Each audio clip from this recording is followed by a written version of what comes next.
भगवान जरत नर नारी जिनके रही भावना जैसी जिनके रही भावना जैसी प्रभु मूरत देखिए कैसी प्रभु मूरत देखिए कैसी प्रभु मूरत देखिए कैसी प्रभु मूरत देखिए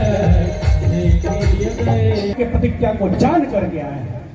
जो भी राजा जनक के प्रतिज्ञा के अनुसार भगवान शंकर के पिनाक को उठाएगा, प्रत्यंचा चढ़ाएगा, सीता जी के साथ उनका विवाह संपन्न कर दिया जाएगा। जैसे ही इस बात को सुने समस्त राजा एक साथ खड़े हुए, हम तोड़ेंगे हम तोड़ेंगे हम तोड़ेंगे। राजा जनक ने खड़े होकर हाथ जोड़ करके कहा कि सबको मौका दिया जाएगा। समस्त राजा एक एक करके अपने अपने स्थान पर आकर के बैठे। द्वीप द्वीप के राजा, एक द्वीप के राजा, यह धनुष, इस धनुष को तो मैं संभाल कर, शंकर का धनुष मैं उठा करके रख दूंगा।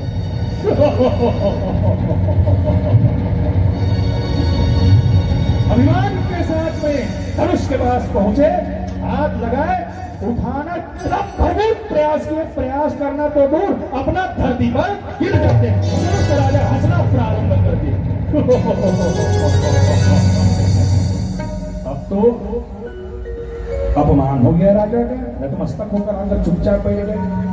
दूसरे देश का राजा उठा, उसने देखा, अच्छा ये धनुष है, कोई बात नहीं, वो लगता है कमजोर राजा था, मैं तो बड़ा बलिष्ठ हूँ, ये लगता है एक हाथ से नहीं उठेगा, मैं दोनों हाथ लगा करके प्रयास करता हूँ। दोनों हाथ को जैसे उठाए, धनुष को उठाने का प्रयास किए, लेकिन तिल भर धनुष है, हिलाने का धनुष पर गिर जाते। समस्त राजा हंसना चालू कर, अब तो नतमस्तक होकर के, अपमान जान करके अपने स्थान पर जाकर के बैठे। तीसरे देश का राजा खड़ा हुआ, अच्छा शिव का धनुष है, मैं धनुष को विध्वंस करूंगा। अरे ये तो छोटे मोटे राजा हैं, मैं प्रयास करता हूं। अब तो तीसरे नंबर का राजा से हाथ रखकर उठाना प्रारंभ किया, सहसा पूरा बल लगाया, लेकिन धनुष तिल भर हिला कि अपना धरती पर आकर के गिर जाएगा। समस्त राजा हंसना चालू कर दिए। अब तो बड़ा अपमान लगा। राजा आकर पसीना पोंछते हुए अपने नेत्र को नीचे कर करके आकर के अपने स्थान पर बैठा। चौथे देश का जो राजा था बड़ा चतुर था। इसको लगा, ये लगता है राजा जनक जो है हम राजाओं का अपमान करने के लिए निमंत्रण दिया हुआ है। तो सहसा उस राजा ने कहा, हे द्वीप द्वीप के राजाओं, क्यों ना हम सब मिल करके धनुष को उठाते हैं। तो देखिए बाबा की चौपाई क्या बोलती है, भूप सहसत सये कहि पारा लगे उठावन करन तारा करन संग शरासन कैसे स्वामी वचन सखी मन रहे सुमन पवाए तो को हास ऐसे बिनो विराग संन्यासी अपनी पवाए जो को हासी ऐसे बिनो विराग संन्यासी राग संन्यासी। कह रहे थे धनुष हम तोड़ेंगे हम तोड़ेंगे। अरे जाओ, अब क्या बैठे हो, मैं राजा जनक कहता हूं धरती वीरों से खाली हो गई।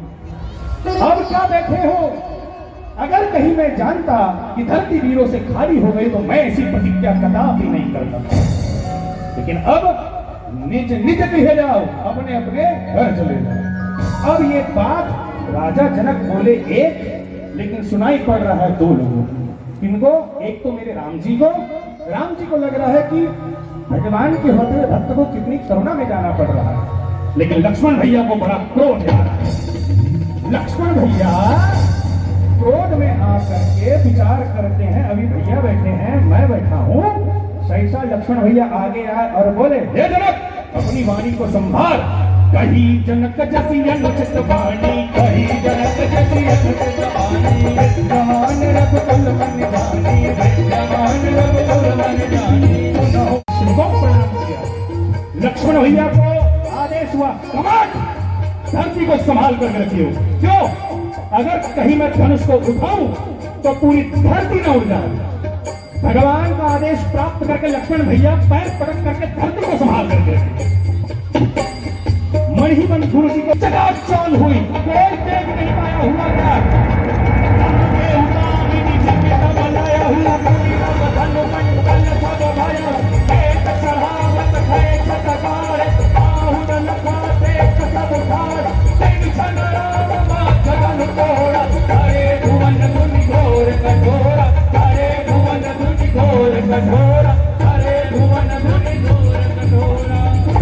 करें अनजाने में हुई भूल महान, परंतु आप ये मेरे धनुष को पकड़ें और चला करके दिखाएं कि प्रभु का अवतरण हुआ है कि नहीं। तब वहां पर चौपाई निकली, राम रमा।